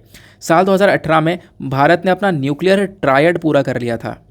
अब न्यूक्लियर ट्रायड का मतलब क्या है? न्यूक्लियर ट्रायड का मतलब यह है कि हमारी नेवी, आर्मी और साथ ही साथ एयरफोर्स, इन तीनों के पास में ही न्यूक्लियर बॉम्ब्स का यूज़ करने की कैपेसिटी देखने को मिलेगी, ठीक है ना। तो हमारी जो 3 साइडेड मिलिट्री फोर्स है ना, इनके पास में पावर है कि हम लोग यहाँ पर अलग अलग जगह से, इन तीनों की तीनों फोर्स के पास में पावर आ चुकी है कि हम लोग यहाँ पर न्यूक्लियर वेपन्स को यूज़ कर सकें, इन बॉम्ब्स को यूज़ कर सकें, ठीक है ना। अब ऑब्वियस सी बात है, ट्रीटी हो चुकी थी। चाहता तो भारत यहाँ पे अमेरिका से मदद मांग सकता था, क्योंकि इंडो यूएस के बीच में न्यूक्लियर डील हो चुका था। हम लोग यूएस से रिएक्टर वगैरह परचेज कर सकते थे। लेकिन खास बात, आपको इंटरेस्टिंग बात यह देखने को मिलेगी कि ट्रीटी हम लोगों ने कितने टाइम पहले साइन कर रखी है, उसके बावजूद भी आज तक हम लोगों ने यहाँ पर यूएस से सिंगल न्यूक्लियर रिएक्टर तक नहीं परचेज किया है, सिंगल मदद तक नहीं ली है इस न्यूक्लियर सेक्टर में। हमने खुद यहाँ पर चीज़ों को डेवलप किया है, ठीक है ना। ये बात आपको देखने को मिल गई है। अब यहाँ पे बोला गया कि जो ये नॉन प्रोलिफरेशन ट्रीटी थी, जिसके बारे में अभी हमने डिस्कशन किया था, इस ट्रीटी के अंदर जो भी 10वां रिव्यू कॉन्फ्रेंस हुआ था, 10वीं बार इसको जब रिव्यू किया गया है ना, तो इसके अंदर बहुत सारी प्रॉब्लम्स देखने को मिली। यानी अब की बार जब रिव्यू किया गया तो इसमें बहुत सारी दिक्कतें आ चुकी हैं। दिक्कत क्या है? अब की बार पावर्स के बीच में बहुत बड़ा डिवाइड हो चुका है, यानी बड़ी बड़ी पावर्स बट चुकी हैं। सब कंट्रीज़ ना अपना यहाँ पर फ़ायदा देखने में लगी हुई हैं, क्योंकि एक समय आप देखोगे कोल्ड वॉर से पहले का टाइम जो था, कोल्ड वॉर से पहले अगर आप लोग देखोगे तो अमेरिका और यूएसए, सॉरी अमेरिका यूएसए एक ही हो गया, एक सेकंड रुको। अगर हम लोग कोल्ड वॉर से पहले की बात करें तो यहाँ पर अमेरिका और साथ ही साथ में रशिया, इन दोनों के बीच में रिलेशन थोड़े बहुत ख़राब हुआ करते थे, लेकिन ये दोनों कंट्रीज़ एकजुट थी जब भी बात आती थी न्यूक्लियर पावर की, जब भी बात आती थी न्यूक्लियर वेपन की, कि किसी दूसरे कंट्री को न्यूक्लियर वेपन बनाने नहीं दिया जाएगा। इस मामले में ये दोनों कंट्रीज़ जुट कर खड़ा रहा करते थे। लेकिन कोल्ड वॉर के बाद से सिचुएशन काफ़ी ख़राब हो जाती है, और करेंट टाइम पर अगर 2022 की बात करें तो यूएसए और रशिया के रिलेशंस कितने ज़्यादा ख़राब हैं आपको पता ही है। इन दोनों कंट्रीज़ के रिलेशन काफ़ी ज़्यादा ख़राब हैं। तो बेसिकली इस वजह से भी जो अब की बार का ये रिव्यू कॉन्फ्रेंस हुआ है ना, वो एक फेलियर रहा, क्योंकि अब की बार खुद हम देख पा रहे हैं जो बड़ी बड़ी पावर्स हैं इनके बीच में काफ़ी बड़ा डिवाइड हो चुका है। अमेरिका अलग है, रशिया अलग है, जो एक टाइम पर इस ट्रीटी को सपोर्ट किया करते थे, लेकिन आज के टाइम पर इनके बीच में एक बहुत बड़ा एक गैप देखने को मिल जाता है। उसके बाद दूसरा सबसे बड़ा प्रॉब्लम आज के टाइम पर क्या है कि भैया आपने इस ट्रीटी को रिव्यू करने के लिए बोला तो है, रिव्यू भी कर दिया, दूसरी तरफ आप देखोगे तो रशिया जो है वो क्या कर चुका है, यूक्रेन का जो न्यूक्लियर पावर प्लांट है ज़ेपोरिज़िया, इसको कब्जा कर बैठा हुआ है। ये बेसिकली यहाँ पर अभी रशिया के कंट्रोल में है, और अगर यहाँ पर भी कुछ भी गड़बड़ी होती है ना, तो पूरी तरह से एक तरीके से न्यूक्लियर डिजास्टर देखने को मिल सकता है उस पर्टिकुलर रीजन में। कहने का मतलब है कि एक तरफ ट्रीटी है जो कि बात करती है न्यूक्लियर वेपन्स का इस्तेमाल नहीं करना है, दूसरी तरफ यहाँ पर बराबर यूज़ हो रहा है, बराबर खतरा बना पड़ा है न्यूक्लियर वेपन्स का, और न्यूक्लियर वेपन्स बढ़ते नज़र आ रहे हैं। तो इस चक्कर में अब की बार का जो ये रिव्यू कॉन्फ्रेंस हुआ है ना, वो बेसिकली फेल मार गया। फिर यहाँ पर एक और चीज़ बताई गई, जब हम लोग बात करते हैं मिडिल ईस्ट की, जहाँ पर इजराइल, ईरान, आपको ये सारी कंट्रीज़ देखने को मिलती हैं, ईरान हो गया, इजराइल हो गया, ये और मिडिल ईस्ट वाली कंट्रीज़ आपको देखने को मिलती हैं। तो यहाँ पे आप देखोगे तो जैसे कि इजराइल के पास में न्यूक्लियर वेपन्स आपको नज़र आएंगे। अब हुआ यहाँ पर यह है कि यहाँ पे भी रोक नहीं लगा पाई। दिक्कत आपको ये देखने को मिलेगी, इजराइल और ईरान इन दोनों के रिलेशंस भी काफ़ी ख़राब रहते हैं। हमने इजराइल से बोला कि देखो आप न्यूक्लियर वेपन्स का यूज़ नहीं करना, न्यूक्लियर वेपन्स को नहीं बनाना, लेकिन उसके बाद भी आप देख पाओगे इजराइल के पास में न्यूक्लियर वेपन्स आ चुके हैं। तो इजराइल को हम लोग रोक नहीं सकते। इजराइल से यहाँ पर बोला गया था जितने भी न्यूक्लियर वेपन्स है उसको त्याग दिया जाए। मिडिल ईस्ट को हम लोग free of weapon mass destruction बनाना चाहते थे, लेकिन इजराइल यहाँ पर राज़ी नहीं हुआ। तो बेसिकली एक तरफ यहाँ पर ट्रीटी है जो कि बात करती है कि भाई न्यूक्लियर वेपन का कोई गलत उपयोग नहीं होगा, न्यूक्लियर वेपन को कोई बढ़ावा नहीं दिया जाएगा। दूसरी तरफ कंट्रीज़ अपने आप में न्यूक्लियर वेपन्स को लेकर स्ट्रांग होती चली जा रही है, उसका खतरा लगातार बढ़ता चले जा रहा है। ये यहाँ पे देखने को मिलेगा। तो बेसिकली इस चक्कर में ट्रीटी फेलियर कहलाती है। दूसरा यहाँ पर आप देखोगे, अब बात करते हैं नॉन न्यूक्लियर स्टेट पार्टीज़ की।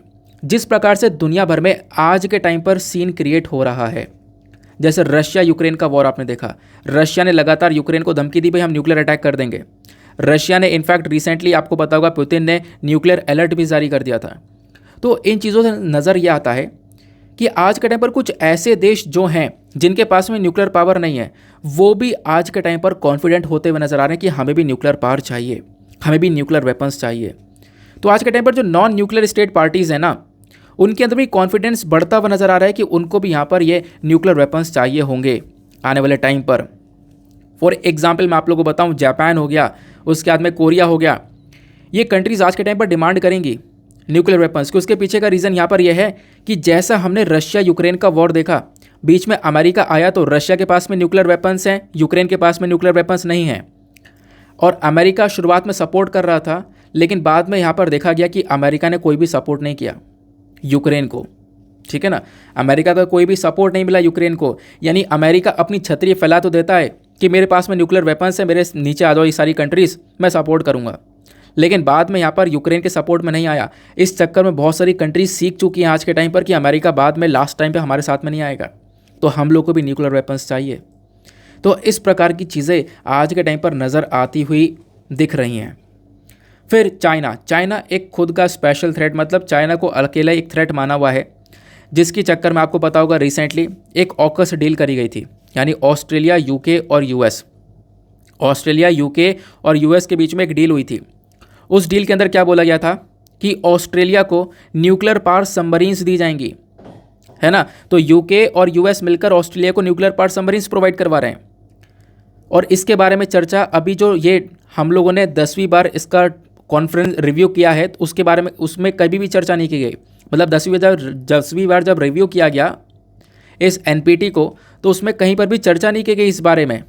तो बेसिकली कहने का पर्पज़ ये है इस ट्रीटी का जो काम था वो अपने काम से भटक गई है। इसका काम ये था कि भैया शांति बना के रखें, न्यूक्लियर पावर, न्यूक्लियर वेपन्स को इसका फैलावा रोकें, लेकिन आज के टाइम पर जिस प्रकार से डील्स हो रही हैं और ये ट्रीटी जो है सही से वर्क भी नहीं कर पा रही है, वो कहीं ना कहीं इंडिया के लिए वो कहीं ना कहीं दुनिया भर के लिए एक कंसर्न देखने को मिलेगा। अब इसी पर्टिकुलर सिनेरियो में इंडिया को क्या करना चाहिए? देखो, इंडिया को यहाँ पर अपनी न्यूक्लियर एनर्जी पोटेंशियल को एनहेंस करना चाहिए। इसका मतलब यह है, ऐसा नहीं है देखो न्यूक्लियर एनर्जी का सिर्फ हथियारों में इस्तेमाल होता है, हथियारों के अलावा हम लोग इलेक्ट्रिसिटी को जनरेट करने में भी यूज़ कर सकते हैं, एनर्जी को जनरेट करने में भी इस्तेमाल करते हैं। तो इंडिया का जो आज के टाइम पर एशिया का जो पहला न्यूक्लियर पावर स्टेशन है ना, वो 50 साल पुराना है और आज के टाइम पर हम लोग पूरी तरह से अटके पड़े हैं। हम लोग जो न्यूक्लियर एनर्जी से एनर्जी जनरेट करते हैं वो लगभग 7000 मेगावाट के उस पर ही अटके हुए हैं।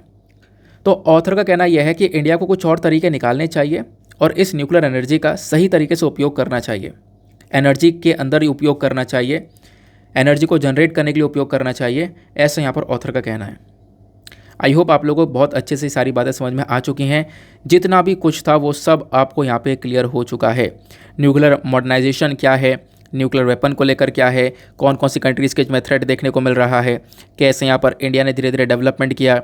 ठीक है, P5 कंट्रीज़ के पास में न्यूक्लियर वेपन है, मैंने आपको बता दिया। यूएनएससी के अंदर जो परमानेंट 5 कंट्रीज़ हैं वो ऑलरेडी यहाँ पे हम लोगों ने पूरा का पूरा डिस्कशन कर लिया है। क्लियर हो गया? चलो आते हैं नेक्स्ट एडिटोरियल की तरफ। अगला जो एडिटोरियल है वो आपको delays, debt and distress in West Bengal को लेकर देखने को मिलता है। अभी क्या है ना, वेस्ट बंगाल के अंदर जो MG नरेगा स्कीम है, इसके अंदर जो एक तरीके से मजदूरी की जो पेमेंट की जाती है उसमें काफ़ी बड़ा डिले देखने को मिल रहा है, बहुत ज़्यादा देरी देखने को मिल रही है। तो MG नरेगा क्या है, बेसिकली यही हमारे लिए जानना बस खाली इनफ रहेगा, क्योंकि आज सैटरडे है। सैटरडे में एडिटोरियल का जो दूसरा पेज आता है बेसिकली वो ग्राउंड जीरो का होता है, तो यहाँ पर कोई एडिटोरियल नहीं आता है। ठीक है ना, ये आपको ध्यान में रखना है। और बाकी सैटरडे में टेक्स्ट एंड कॉन्टेक्स्ट का पेज भी नहीं आता, तो आर्टिकल्स अपने आप में कम होते हैं। यहाँ पे अगर हम लोग बात करते हैं इस पर्टिकुलर आर्टिकल की, तो MG नरेगा की बात करते हैं तो यह है Mahatma Gandhi national rural employment guarantee act. आपको पता होगा MG नरेगा एक ऐसी स्कीम है जो कि 100 दिन का रोज़गार देने के बारे में चर्चा करती है। रोज़गार देगी, ऑब्वियस ही बात है, जब लोग काम करेंगे तो उनको उस 100 दिन की मजदूरी भी मिलेगी। तो इसकी फुल फॉर्म मैंने आपको बताया, 2005 में इस पर्टिकुलर स्कीम को लेकर आया गया था। इसका मेजर फोकस क्या है, 100 डेज़ का गारंटी वेज एम्प्लॉयमेंट प्रोवाइड करवाना। और बेसिकली यहाँ पर ये जो स्कीम है ये सभी एरियाज़ को कवर करती है। और यहाँ पे आप देखोगे जो खासकर गांव वाले एरियाज़ हैं उसको ज़्यादा कवर किया जाता है। इस स्कीम के तहत जो वेमेन और मैन हैं दोनों को यहाँ पर जो जॉब्स हैं वो प्रोवाइड करवाई जाती हैं। प्लस ये जो MG नरेगा स्कीम आपको देखने को मिलती है ना, इसमें आज के टाइम पर बहुत सारी प्रॉब्लम्स नज़र आती हैं।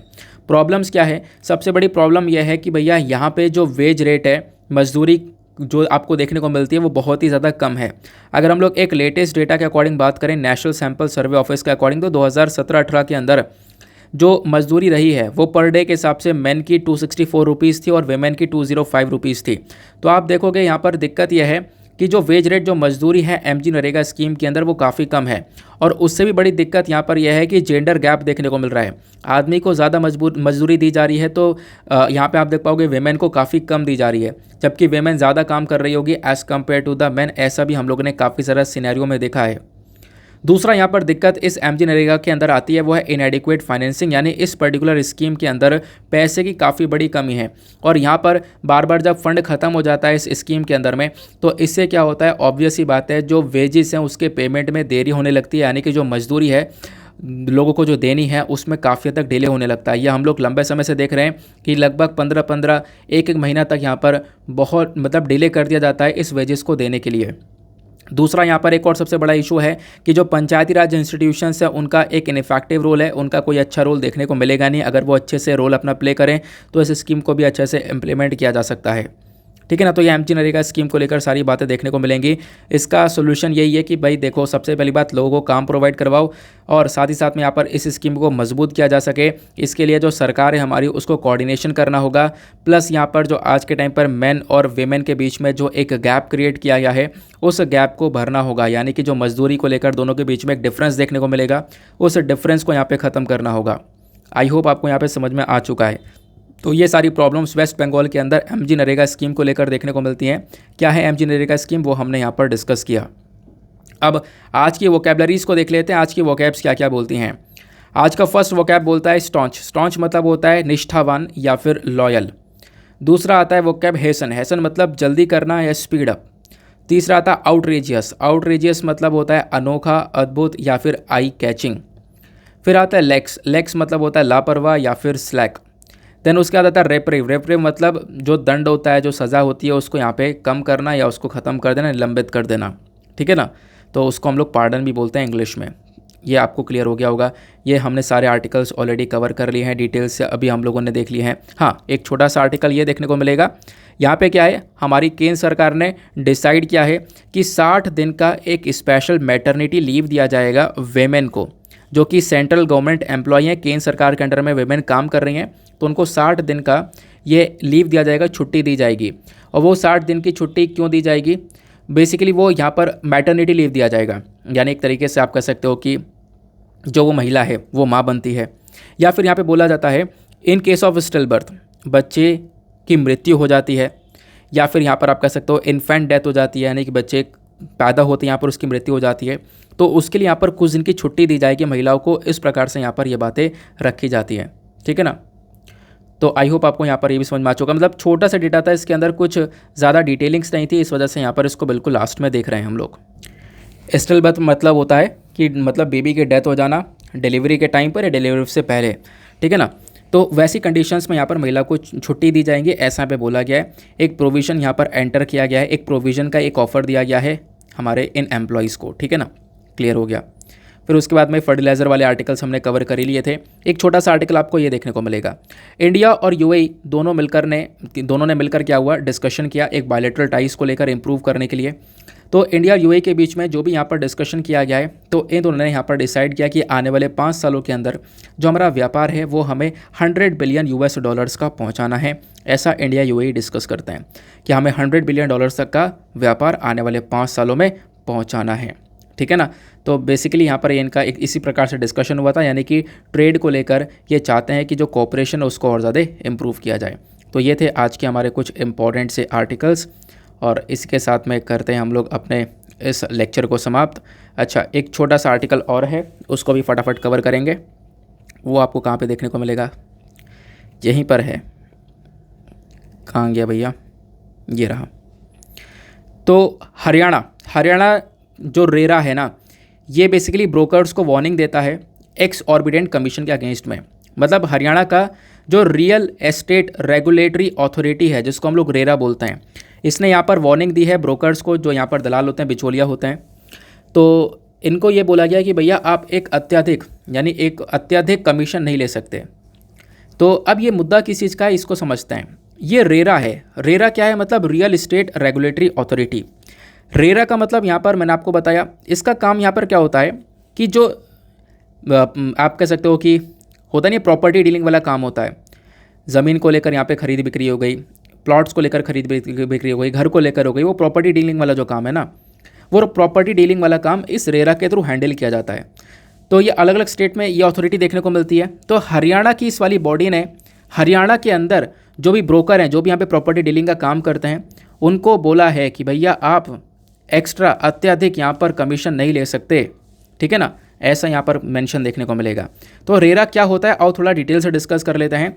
रेरा की फुल फॉर्म मैंने आपको बता दिया, real estate regulatory and development act यहाँ पर देखने को मिलेगा। ये एक ऐसा एक्ट है जिसको पार्लियामेंट ने पास किया था साल 2016 में, और 2017 से ये वर्क करता हुआ नज़र आ रहा है। इस एक्ट की मांग यहाँ पर यह थी कि जो भी होम बायर्स यानी जो लोग घर को खरीदते हैं, उनको एक प्रोटेक्शन मिले। उनके साथ कभी फ्रॉड भी हो जाता है तो उनको एक प्रोटेक्शन दिया जाए, उस वजह से यहाँ पर इस एक्ट को लेकर आया गया। ये जो एक्ट है क्या काम करता है, एक ट्रांसपेरेंसी को मेंटेन करता है यहाँ पर रियल एस्टेट के अंदर सेल और परचेज को लेकर। यानी कि जो भी रियल एस्टेट वाले सेक्टर में खरीद बिक्री हो रही है, उसमें एक साफ़ सुथरा मामला रखा जाएगा। कहीं पर भी घोटाला होने के चांसेस नहीं रखने का, मतलब आप कह सकते हो चांसेस क्रिएट करता है ये रेरा। तो ये जो रेरा है ये क्या करता है, इसका काम ये भी है, एक स्पीडी डिस्प्यूट रेजोल्यूशन प्रोवाइड करवाता है। यानी कि अगर मान लो कोई मामला अटकता है, कोई विवाद होता है, तो उस विवाद को देखने के लिए यहाँ पर एक स्पीडी डिस्प्यूट रेजोल्यूशन का काम भी करता है। उनका मामला जल्दी से यहाँ पर उसकी सुनवाई भी करता है। इस वजह से क्या किया गया, रियल एस्टेट रेगुलेटरी अथॉरिटी को बनाया गया है। अब रेरा की ज़रूरत क्या है, देखो जो ये रियल एस्टेट सेक्टर है ना, ये अनरेगुलेटेड है, इसको कोई भी रेगुलेट नहीं कर रहा था, कोई भी एक्ट नहीं है इसके ऊपर जो भी कंट्रोल कर सके। इस वजह से यहाँ पर रेरा एक्ट को लेकर आया गया, इस वजह से यहाँ पर ज़रूरत पड़ जाती है। और हमने देखा है कि काफ़ी बार हम लोग देखते हैं कि जो भी प्रोजेक्ट है उसके अंदर काफ़ी बार डिले हो जाता है। होता है कि बिल्डर पैसे ले लेता है, उसके बाद में उनको फ्लैट देता नहीं है, बहुत समय हो जाता है, तो इस प्रकार के इश्यूज़ भी हैंडल किए जाते हैं। और अभी तक इस प्रॉपर्टी डीलिंग को लेकर अगर किसी को दिक्कत है तो उसका कोई रेड्रेसल मैकेनिज्म नहीं था, मतलब उसकी कोई प्रॉब्लम है तो उसकी सुनवाई कहीं नहीं हो रही थी। तो उसके लिए भी आप देख पाओगे जो रेरा है वो यहाँ पर क्रिएट किया गया। फिर उसके बाद में रेरा का एक तरीके से काम ये भी है कि जो भी एक तरीके से यहाँ पे आप कह सकते हो कि जो फ्रॉड होते हैं, जो एक तरीके से बिल्डर्स होते हैं, वो जो फ्रॉड करते हैं उन चीज़ को रोकने का काम करता है, उनके अगेंस्ट में एक्शन लिखता है। वैसे ही आप लोगों ने यहाँ पर देखा हरियाणा के अंदर भी रेरा ने क्या किया, ब्रोकर्स को वार्निंग दी है अगेंस्ट द एक्सऑर्बिटेंट कमीशन, यानी कि कोई अगर एक्स्ट्रा या फालतू का कमीशन लेता है तो बेसिकली उसके ऊपर भी एक्शन लिया जाएगा। क्लियर हो गया। अब फटाफट हम लोग अपने प्रीलिम्स के आंसर को देख लेते हैं। साल 2013 का ये क्वेश्चन था कि कौन सी बीमारी ट्रांसमिट हो सकती है टैटू से, तो इसका करेक्ट आंसर आपको बी देखने को मिलेगा, 2 और 3। 2 और 3 का मतलब है यहाँ पर हेपेटाइटिस बी और HIV एड्स जो है ये ट्रांसफ़र होती हुई नज़र आ सकती है टैटू के माध्यम से, ठीक है ना। होता क्या है कि टैटू बनाते हुए एक सुई का इस्तेमाल किया जाता है, अगर वो निडल से यहाँ पर क्या होता है इन्फेक्शन देखने को मिल सकता है और वो एक तरीके से जो वायरस है वो ट्रांसमिट हो सकता है एक व्यक्ति से दूसरे व्यक्ति में, ऐसा आप लोग यहाँ पर कह सकते हो। क्लियर हो गया। चलो अब यहाँ पर चलते हैं और समाप्त करते हैं अपने डिस्कशन को। मिलते हैं आप लोगों से अगले वीडियो में। आज के लिए bye bye, have a nice day, thank you and जय हिंद।